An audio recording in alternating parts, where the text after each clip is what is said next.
നമ്മുടെ വഴുതന ചെടികളുടെ ഇലകൾക്കൊക്കെ എന്തൊക്കെയോ പറ്റിയിട്ടുണ്ട് കേട്ടോ. എന്തൊക്കെയോ കീടശല്യങ്ങളൊക്കെ ഉണ്ട്.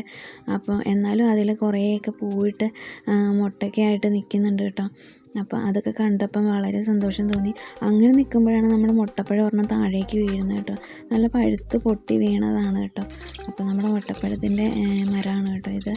നമ്മുടെ അത് കണ്ടില്ലേ, ഇതിൽ ഇഷ്ടം പോലെ കായകൾ നിൽപ്പുണ്ട്. പക്ഷെ എനിക്ക് അത്ര ഇഷ്ടമല്ല കേട്ടോ. എന്നാലും ഞാൻ കഴിക്കാറുണ്ട്. കുറച്ചൊക്കെ ഇരുന്ന് കഴിക്കും. ബാക്കിയുള്ളതൊക്കെ അമ്മയ്ക്കും എല്ലാവർക്കും കൊടുക്കാറുണ്ട് കേട്ടോ. നമ്മൾ കുറച്ച് ചീര പാകിയിട്ടുണ്ടായിരുന്നേ.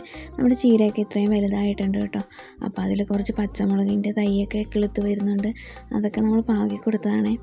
പിന്നെ എനിക്ക് കുറച്ച് വെള്ളം പിടിക്കാനുണ്ടായിരുന്നു കേട്ടോ. അപ്പോൾ വെള്ളപ്പിടുത്തമൊക്കെ കഴിഞ്ഞിട്ട് കുറച്ച് ക്ഷീണം അങ്ങ് പിടിച്ചു. അപ്പോൾ ക്ഷീണം പിടിച്ചപ്പോൾ ഞാൻ വിചാരിച്ചു പോയി കിടന്നൊന്ന് ഉറങ്ങാമെന്ന് വിചാരിച്ചേ. അപ്പോൾ ഇന്നത്തേക്ക് ഇത്രയേ ഉള്ളൂ കേട്ടോ. അടുത്ത വീഡിയോയിൽ നമുക്ക് വീണ്ടും കാണാമേ.